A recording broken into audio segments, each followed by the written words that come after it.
即係出隊，你有冇受苦？你話我哋周軍隊有冇受好多苦啊？感謝主。咁咧，我咧就係、第一個咧就俾個傳道人鬧我死魔鬼，跟住我就喺度，你究竟你有冇讀？你有讀聖經有冇愛啊？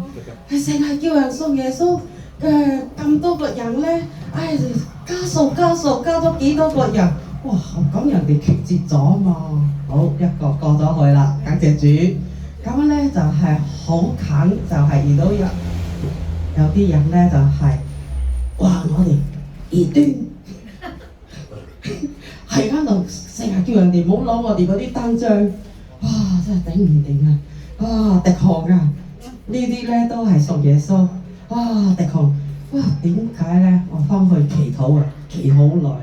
唉呀，感謝主，咁我就打電話去問翻佢呢間教會，你點樣去救咗你哋嗰啲信耶穌嗰啲人出嚟，講我哋呢班人係異端啊？呢兩隻字點去嗱呢講啊？會影響到呢、個傳福音，同埋影響到啲人去教會喎、咁佢話：嗰個人啊，佢話你哋成日要講個死字咯，係咯，啲人咧聽。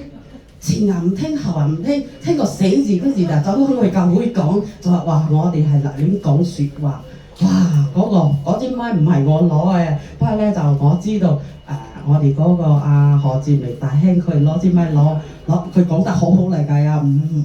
你要前後要聽晒佢，先去決定講説話。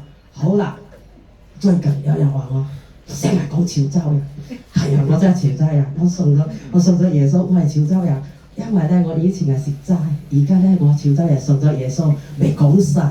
一聽到潮州人，潮州人，講過耶穌嘛？點解要講潮州人？係啊，好多人好中意我咁樣去講見證。我最近咧成日俾人邀請去周圍去教會講見證，都係講我係潮州人，信咗耶穌。點解？